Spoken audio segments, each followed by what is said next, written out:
Idea of India. Today I have another friend of mine back from the BITS days, Gauraj Yadav, who happens to be founder of Hourglass Research. Welcome, Gauraj. Welcome to our show, and thank you for being here. Yeah, Aditya, thanks for inviting me. And again, I'm very much, happy to see that you folks have started something new in the EdTech region again. So congratulations on that. Thank you. Thanks a lot. The reason I invited Gauraj on the show is he has had an entrepreneurial journey which is very different from again what you read in your story. No fund outside funding. They have bootstrapped their business, and it's a global business, by the way, right? So they serve international clients. Right. But we'll come to that. What Gauraj is doing. The company's name is Hourglass Research. I love the name. I love how they do their branding. I also love their events, but we'll come to that. So, Gauraj, I remember back in the day, I think 2008 or 9, that was the first time I came to your place in Gurgaon, and all of you folks, were just graduated from BITS, were staying out of this apartment. And Gurgaon back in the day used to be very different, I'm guessing. So, what was that like? Like, I think that was probably the start of that boom where just a lot of people started pouring into Gurgaon or Bangalore. So how was that like? Oh man, Gurgaon, as in 3 years in Gurgaon were like, I would say insane. As in, it was just work and homework and there's nothing. Gurgaon was not as much developed as it is right now back Hmm. then. So back then, so I was working with Evalis. So when I graduated in 2006, I joined this firm called a KPO called Evalis in Gurgaon, and I joined their intellectual property team. Hmm. And they were starting back then, like. Our team had about, I would say, 200 to 250 odd people. Hmm. So it was a startup in itself. Hmm. So the exposure that I got in that company was like phenomenal. Right from probably the second month, I started entering client calls, working. So the business that we used to work in was we used to handle the intellectual property related matters for outside companies or Hmm. tech companies. So we got a pretty much decent exposure to all these aspects related to handling clients, managing work, and all. Very much early in our career in Gurgaon, in Ibalisa. So yeah, I think the entire 3 years that I spent in Gurgaon were very much focused on shaping up the intellectual property career of mine. Yeah, and yes, of course, outside Ibalisa, it was like fun. Like it used to be a complete batch of IITians or BITSians. So Evaliso back then used to hire mostly from the top tier colleges. Got it. So yeah. Understood. So what made you start Hourglass? I think after Evaluator, right away you started Hourglass Research, right? No. So Was incidentally, what happened is like I felt that as if I'm sure even most of the people would agree now, but even back then, I wanted to come back to Maharashtra closer to my family. Mm-hmm. So I decided that okay, let's move. There were a bunch of IP companies in Mumbai. So I applied to one of them. I got into one of them, and in 2009, I joined this company called India Research. So it Okay. was a startup. It was a startup of 20 people. Mm-hmm. So again, all responsibilities were shouldered by all of us right since day one. And that startup got acquired by another firm called NetScribes in 2010. Okay. So my experience has generally been with, though Evaliso back then was a big company, the culture there was pretty much startup types. So it has been mostly related to startups. And then in 2010, what happened is like me and my senior from BITS, Ojas. Hmm. Uh, so we got in touch. So Ojas was also with me in Evaliso. So we said that hey, let's start something in the intellectual property space, which is focused mostly on creating high value patent portfolios for clients. So in 2010, many people, so Evaluator, we call it as the master company through which many of the alums they came out and they started their own firms, their IP firms. So Hmm. many of the small IP firms or the successful IP firms which you see around, those are kind of alums of Evaluator. So most of them were dealing with a certain type of work in patents, but we thought that hey, patent creation is an interesting. It's also a difficult job because you need to write that entire patent application in a highly technical and legal language. Hence, nobody kind of at that point of time wanted to touch that aspect of the intellectual property. We said, let's pick that up. It seems to be a good market. Mhm. And yeah, so that's how we started. So coincidentally, we were conceptualized on the Fool's Day, April 1 of 2010. So that's when the idea mushroomed. So we exchanged emails and said, hey, let's start Hourglass. Got it. Interesting. If I remember vaguely, you were not much into academics back in college, right? So how does it feel like now? You have to read about, Yeah, so I think yeah, so I definitely was not much inclined towards academics, yes, but I think there are few aspects of BITS Pilani that helped me, in the initial days of the startup. So if you remember back then in BITS, you had all sorts of extracurricular activities, so as to say, Hmm. like sky's the limit, right? As in, you really need to decide what to choose, what not to do in bits. So, managing different aspects of the cultural festival, the sports festival, the different departments, that kind of, gives you a first-hand experience of, how things probably are going to be managed, or they give you some skill sets that come handy, pretty much handy when you run a startup. Right. So, yeah, so ACADS definitely that do not help me, but these are the different aspects which I've picked up, or the skill sets which I picked up in bits Palantir that definitely helped me in my initial days of art class research. Got it. And how was the initial, like, was it just two of you, Ojas and you, or you hired people right away? How did you get your first client? I mean, how was that like? Okay, so that's an interesting story. So we got our first client, and then the company began actually. Okay. So when I say the company began, the company officially got registered. So our registration day was on Jan 6th, and I think we freeze the first deal in November. And so it was so happened that okay, so this client they wanted us to learn about our services. So overnight, I think, me, my wife, and Ojas, we started brainstorming as to, hey, we need to change a slide deck. Hey, but we also need a name for the company. So we started brainstorming as to what the name should be. Then she said, oh, Arclas Research, there seems to be a model of, research which is used for your data research. So let's kind of how do you think? What do you think of this name, Hourglass Research? We said okay, that's pretty cool. And again, it does not have anything related to IP in it, so it pretty much covers. We can cover all the services related to a KPO. So Hmm. that's how we chose the name Hourglass Research. And then, in fact, she was the one who created the logo, the first logo for Hourglass Research. So that was a very crude logo prepared only using the PowerPoint tools. So so Right. yeah, so that's how we started. We sent the first slide deck to the client. The company was getting registered at that point of time.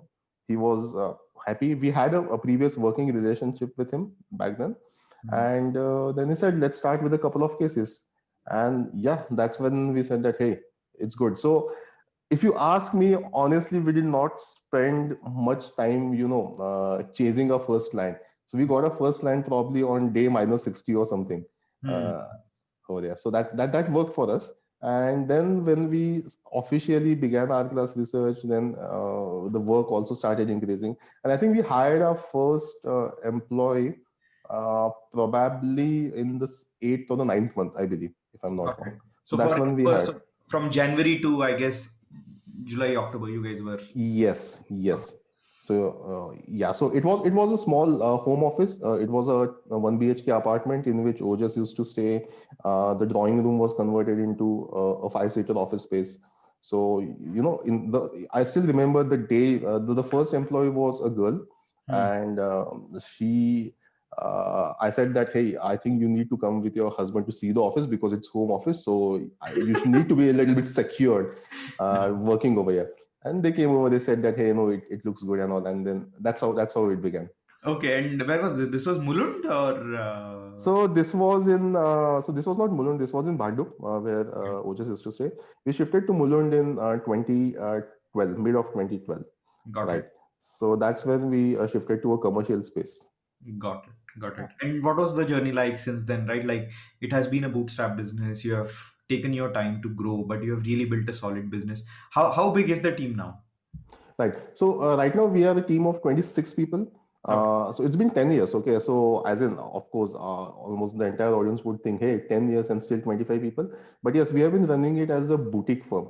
So as Aditya rightly introduced, it's a different type of way which we have grown the business. So first of all, we have been entirely bootstrapped. Whatever savings we had back then, like I was 25, Ojas was 26.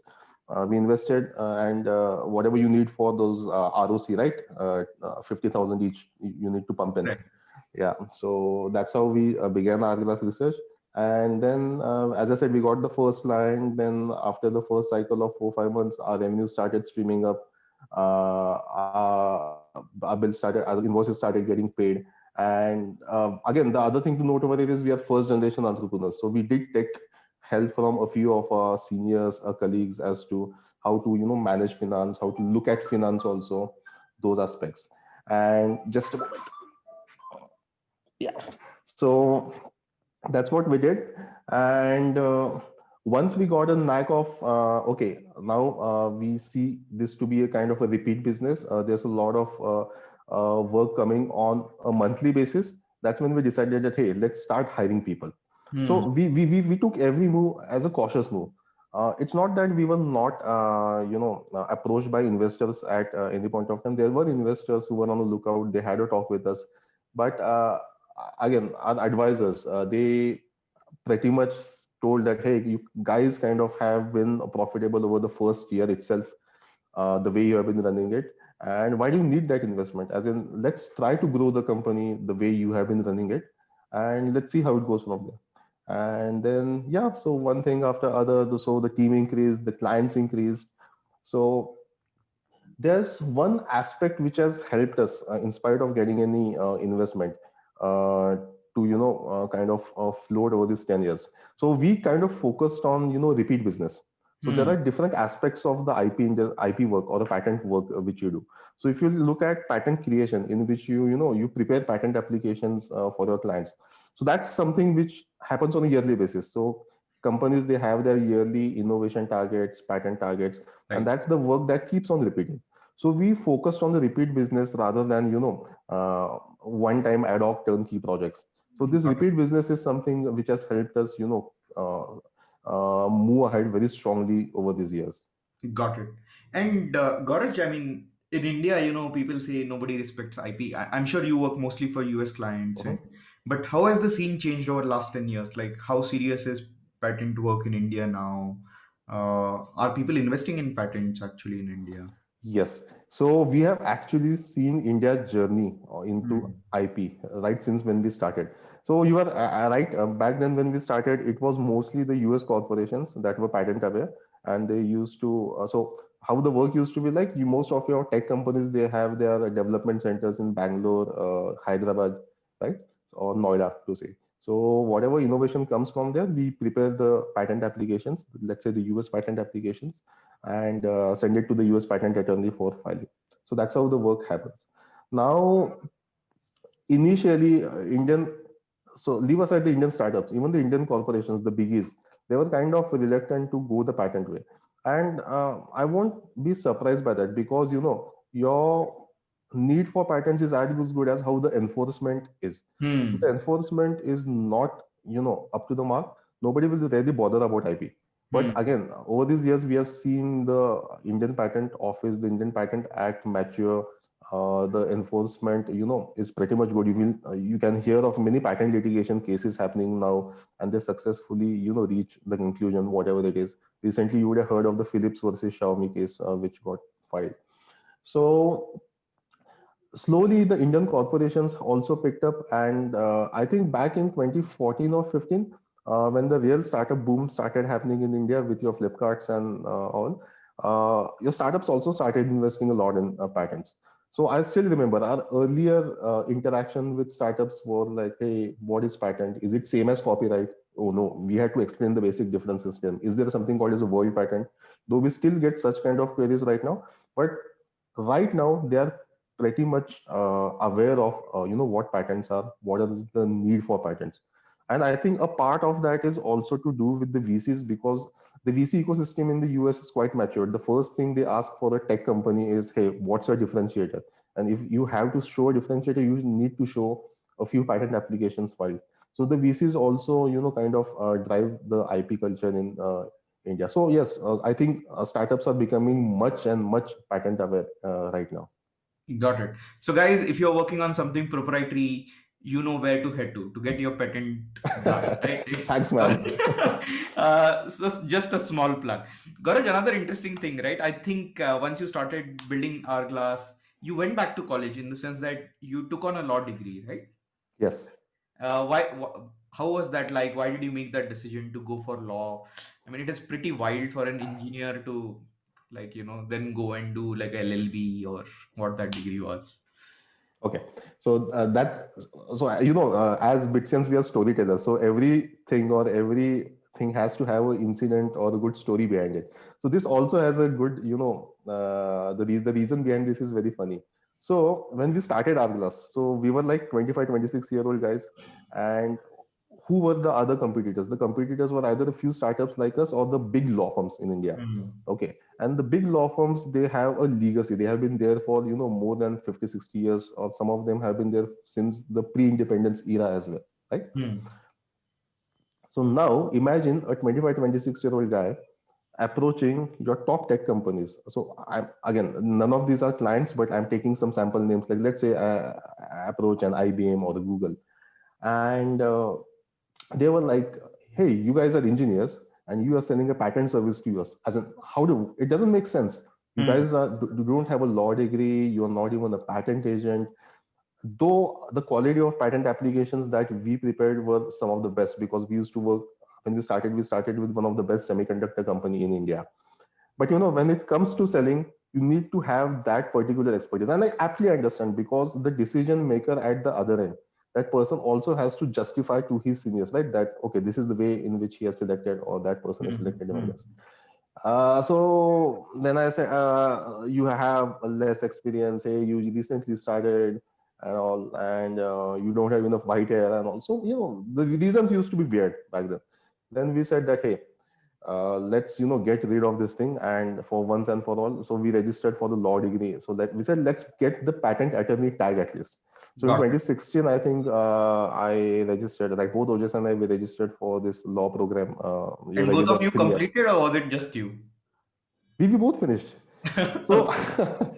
so my first paper, the first paper, I was actually planning to bunk it. I was like, hey, come on, yeah, it's a 3-year commitment. Screw it. Who's gonna Hmm. do it?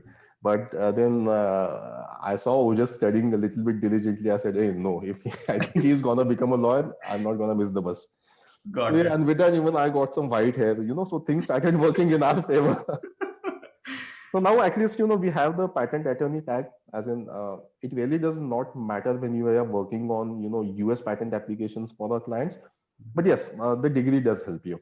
And trust me, for uh, many the entrepreneurs out there, I would highly recommend, if you get time. Of course, you guys are very much busy. You should learn some aspects of law, like let's say the Contract Act or the company law. It does come very much handy in your day-to-day work. Got it. Another very totally different question, right? You have been a founder, Hmm. but you have also been a very health conscious person, right? So how did that happen? How did marathons happen? And I think you ran Berlin Marathon last year, right? Yeah, yeah. Okay, so how So did that happen? So I wasn't really a health conscious person back then. You knew me, right? I don't need to tell say those spell out those details over here. But then when I got married, I think my wife she so even she wasn't into running, though she was health conscious girl, fitness oriented. So she started running in the year 2012 or something. And then she went into, so not in 2011, so 2012 she went to ISB. And I think so. When we stayed separate for a year when she was in ISB in 2012, and I kind of thought that, hey, I think I need to do something. I put on a bit of weight over also at that point of time Hmm. about this. So I said that let's see if I can give it a shot to running. And then we used to stay near Shivaji, right now in Bangalore, but when I was in Bombay, we used to stay near Shivaji Park. So Hmm. I walked down to Shivaji Park, and then there's the Shivaji Park Marathon Club. Hmm. So, and it's run by a 70-year-old guy. So that Hmm. guy runs like 10 kilometers daily. So he Hmm. said, hey, jump into our group. And that's when I started running. So the initial 20-21 days were a struggle, a real struggle, because body takes time to get used to uh, that running. And then I think on day 25th or 30, I just I started running. I finished like 2 laps, 3 laps of Shivaji Park, four, and I could just continue running at my pace. And that moment when you feel that you've broken all the shackles, it was that kind of a moment for me. Oh, So that I felt Milka that, Singh hey, moment, huh? yeah, so that's too much. I think that's an exaggeration, but yeah, but I thought that, hey, I think now I have done it, and I think I can take it from here. So that was the moment when I realized that I let's pick this up. So that's one. Secondly, it gives you a real endorphin rush, in the morning, and that sets you up for the day. Like when you wake up, you go for a good run, you come back, you have a good breakfast. Your day in the office simply goes brilliant. Trust me. Hmm. And the moment you come back home, you finish off your dinner, you crash because you have woken up early in the morning, you crash early. So even your daily routine also sets up. So that's what something has helped me. Plus, yeah, then I think, but I registered for my first half marathon, really late. So I ran my first half marathon in 2018. Okay, so about 5, 6 years of journey. 5 6 years, more than that, yeah, in fact I would say, because I was not really confident of it. But then we joined a professional training group, and that's where they kind of had a very good training schedule, so they built us up. And that's how I entered running. And once you enter running, you can't go back, as in the endorphins, you get addicted to those. Got it. Yeah. One last question, Gauraj, I have for you is in your line of work, right? Writing is really key skill. Mhm. Like, writing a good patent, and Yeah. I'm sure written communication. Yeah. I mean, whoever you hire, right? The freshers and everybody needs to have that skill. Right. What has been your reading? Like, what can people really do to sort of, build that skill set of being a good business writer? Oh, it's a very good question that you asked, because see, if I look at our core business, which is patent drafting and prosecution, you need people who have the right technical mindset, because if you're working with a semiconductor company, you need to understand the technology, you need to understand electronics. That's one. Then you need to prepare the entire patent application in a legal language, so it can go to like up to 40-50 pages. So you should have good written skills. Secondly, you should be able to discuss these matters both with the inventors as well as with the other patent attorneys. So you need to have good communication skills, your verbal communication skills as well. Hmm. So this job requires a mix of all of this. And unfortunately, not many engineering colleges in India lay so much of emphasis on the other two skills, which are the written and the verbal communication skills. So Hmm. we did have a hard time, finding the right kind of candidates, because our interview or intake process is also modeled along these three aspects. So we have tests that check all these three aspects of a person. So people used to be good at, so someone used to be really good at tech, but they you couldn't write in good English.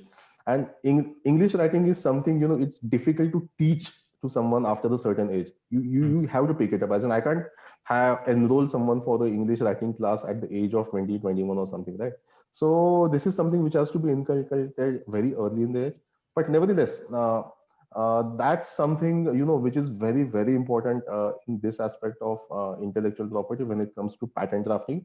You have to have really good written communication skills, because your patent applications which you draft, they get filed in the US, they get filed by the US patent attorneys, irrespective of whether it is getting filed in the US or India.